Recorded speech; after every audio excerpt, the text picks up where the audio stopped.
definitions you just given, and particularly the way you described it up front in terms of technology and scalability and a degree of breakthrough, is, I guess exactly that's the definition we use.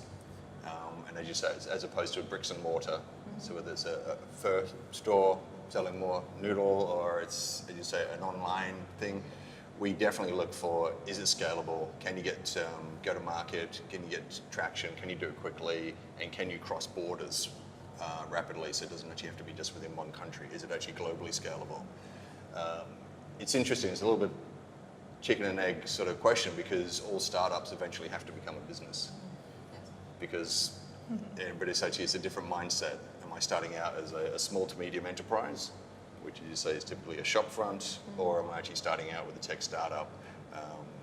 And again, we can get into conversations later, but it's the differentiation also whether that startup is software or hardware. So there are differences, and there's differences in the scalability, but yeah, interesting. The other part that's interesting for me is that 5 years ago, or maybe even less, no one had a clue about what those definitions were. So this space is moving very quickly.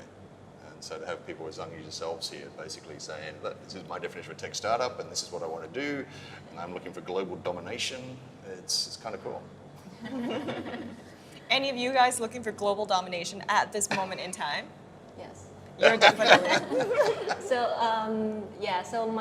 so I came from a background of my family doing business. So well, my family they do teach me a few several rules for investment or like doing business.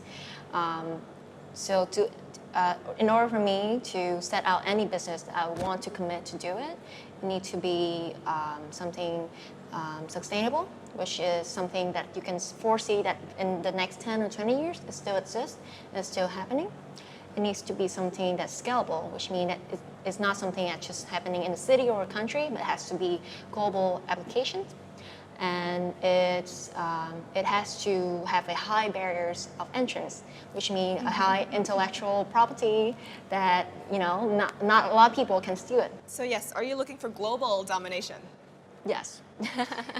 The reason is that for my personal preference to commit to any business or to invest into anything, I would want the business to be one is sustainable, which is can foresee for next 10 to 20 years is still happening.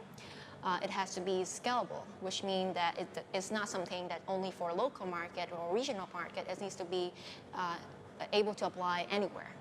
And the third thing is have to have a high entrance of barriers, which means that it has to have intellectual property that a lot of people cannot compete to that. So if for example, if I invest into an F&B chain, that means that it's sustainable. If it's doing great, there's a restaurant that exists for like 50 years, right? It's scalable if I can franchise it, but in terms of entrance barriers, then it's really low. So for me, I have to validate all those things first before I put my time in any project. Yeah. What do you think? Do you guys feel enlightened, intimidated? Yes, enlightened. It's different. I'm feeling intimidated, so it's fine. It's different philosophy for investor too, right? I'm sure you agree. Is that like some people that want to, okay, I need the quick money, you invest in it. I need to see in the next 2 or 5 years it grow, and then you exit with big money. Or people that want to invest in the long term, that you know that it's gonna be there, it's gonna grow for the next 10, 20 years. It's gonna be slower. Like my family business, we invest in software in Vietnam. So it took us 10 years to educate the market to actually use it. And it's only started picking up for the past, I think, 4 years. Mm-hmm. So the business has been 16 years, but like for the first 12 years, it's actually the education, R&D, and it's completely investment with no profit or revenue. Yeah. So it's different investor philosophy, and it's how you would willing to commit to an idea. Yeah. You know what I really like about you, because I can clearly see that her family background has influence in the way she thinks. Yeah. This guy does not come from a business background. Mm-hmm. This guy does, in a way. But I think one of the things that I keep hearing is that I don't have business background, but I really want to do business, but I don't think I have the necessary training yet. Do you guys feel this way? Are you confident of your family business background to kind of shape your business acumen, and are you not confident that your family doesn't do business? My family do business, but like the knowledge and the experience is not applicable in 20th century. So the knowledge of your family is not applicable. What about you? It's Chris? still a business, but like it's small, it's scalable. Yes. So not everybody have that luxury of being able to be trained since they were young, right? So what is your advice to these guys, and what's your advice to this girl? It's really interesting, and I'm curious. I'd like to start with a question, and is I guess a lot of what you just described. How much would you attribute to your formal school education and whatever qualifications that you've actually gone on to, or how much just purely comes from the conversations with your family? I would say it's more from the family. So we have business, right?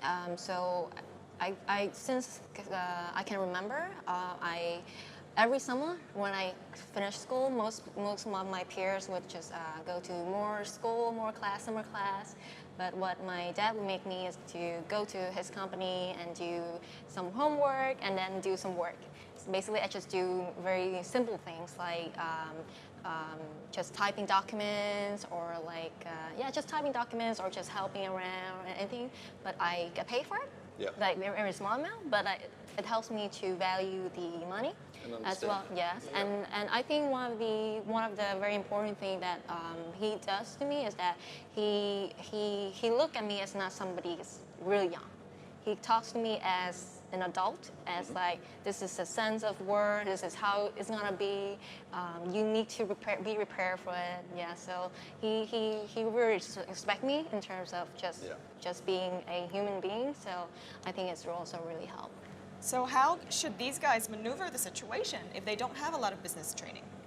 It's interesting because listening to the conversation so far, my curiosity was very much about, do you learn this entrepreneurial skill and the business skill from a formal school education, or do you learn it from family and friends and people around you? We know one of the things that we found through research in Australia was that most entrepreneurs that actually want to be successful actually came from families that talked about business at the dinner table. So it's like they were immersed in it from a young age. So very little to do with our formal education school system. So if you actually don't, I liked your expression before, which was about my family has a business background, but it's not applicable today. And that was very much true for a lot of people. We had traditional businesses, old school. It was very much about the bricks and mortar. And then suddenly this thing called the internet came along, and then digital technologies, and they've got no idea how to do it. But the basic principle of you have to make more money than you spend still holds true. And as you say, that's what turns a startup into a business, as you said before. In the instance that you don't have that background, now it's interesting, I'm going to take this question a little bit broader. Each of you are coming here and saying, I'm the founder of this particular idea and I want to get investment. One of the things that we look for with any investment is basically, who is the founding team? Not who is the founder, but who is the founding team? Because typically we'll say no one individual, as impressive as they sound, will have all the skill sets to be able to do product development, go-to-market strategy, finances, selling, and everything else.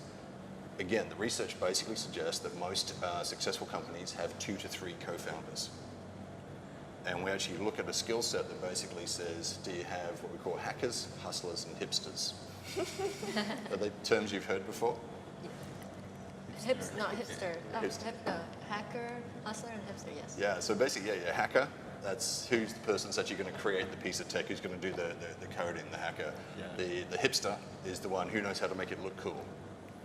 So it's where the Steve Jobs of the world actually came in. Was doing all the hacking in the background. He created a lot of the Apple platform. It was Steve Jobs who basically filled both the hipster and the hustler, because the hustler is who's going to get out there and sell. So again, this comes back to you might have the best idea in the world. It might be completely defensible, but unless you're going to get out in the market and sell, sell, sell, and that is the biggest skill that we find in most startups are lacking.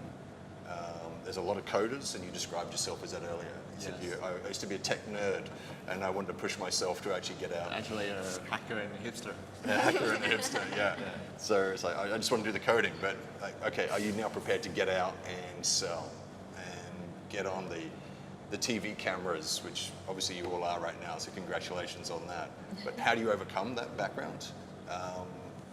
And whatever background, whether it's a business background, whether it's a technology background, whatever, you find people with comparable skill sets and form a team. So it's like, it doesn't matter anymore whether you come from a very successful business family, whether you come from a poorer province in Vietnam, or what we call a region in Australia, or from countries. Everyone's got an open opportunity these days, and that's what's so fantastic about the current era. But you really need to make some very good choices early on about what are my strengths, what are my weaknesses, and who do I get to actually help supplement that, whether it's family, whether it's actually friends, or whether it's actually going part to an accelerator or a co-working space, and you get on board advisors and mentors that can actually help you build that skill set. So let's dig deep into what you're going to have to do. You're going to have to pitch to investors and judges in a little while. And even though you're going to take a little bit more time to do the actual pitch, what I'd like for everybody to do right now is to think about it and pitch your project or your idea or your product in 30 seconds. And Tony will give you some really, really great mentorship advice. All right, so think about it for about 10 seconds. I'm not sure who's got more pressure now, you for pitching or me having to give great mentor advice, but anyway, we'll see. And while you guys are spending 10 seconds to think about your pitch, I'm gonna chat with Tony, and hopefully it's not going to make you guys not be able to concentrate. So Tony, when it comes to startup founders and some of the greatest business ideas, what are some of the greatest, I would say, starting out stories that you've experienced in your life and also for yourself? Because I've heard some great starting stories for you about your own life. Oh, okay, that sounds intriguing. Stories as in, I'm not quite sure how to actually interpret the question, but I'm thinking it's like when the stories I love are when people actually, we see quite a lot of this, when people are absolutely passionate about fixing a real problem in the world. And we'll come to that a little bit more when we talk about how to pitch.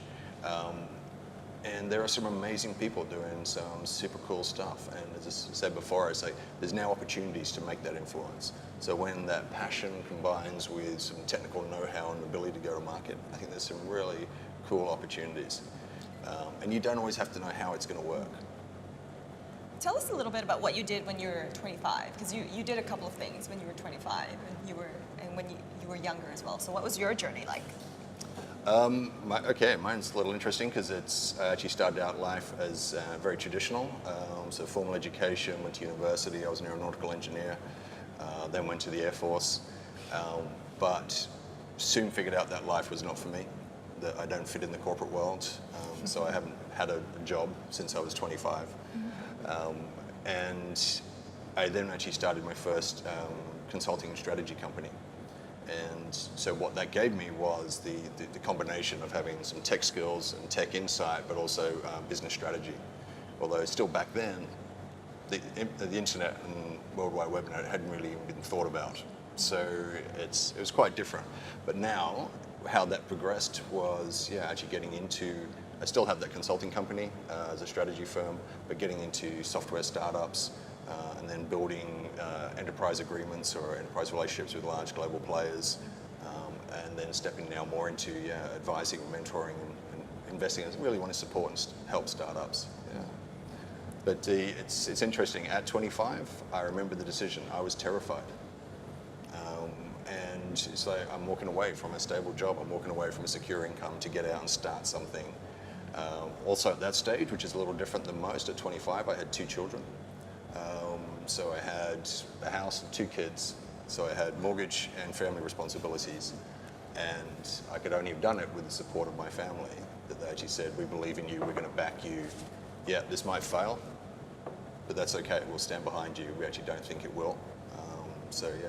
Wow, that's amazing. It must be super scary making that transition at 25. I remember walking around the kitchen in a circle for about 2 hours trying to make the decision. And then eventually my family just looked at me and said, oh, for God's sake, just do it. This is what you keep teaching everyone else. Why don't you back yourself and do it for you? And I did. So having that support and family and friends and people around you and understanding, because a lot of people look at you and think you're crazy. Yeah. It's like, why not get a formal education? Why not actually go to university? Why not do all this? What do you mean you're going to go out and you're going to create the next Facebook or the next Uber or Grab or something? A lot of people think you're crazy. And the reality is, to go down this path, you have to be partly crazy. But that's part of the journey. And at your age, and I heard Richard Branson talk about this once, his view on life was basically, and I don't want to misquote him, but it was effectively, get your education, get something behind you, but then get out, try a startup before you have lots of responsibilities, before you have family and friends and everything. Sorry, family and mortgages. So I obviously didn't listen. Because if you fail early and you find that's not the life for you, that's okay. Because failure is all part of the process, you learn from it, you can recover, or you actually choose to go back into a normal career. But at your age, seriously, you've got nothing to lose. And the experience that you'll gain by getting out and learning about business, learning about what does it take to sell, is just awesome. You'll always get dividends paid for that. That's great. Well, I'm sure these guys are ready to sell themselves and sell their ideas. That came out, okay, sell your ideas. So who wants to go first?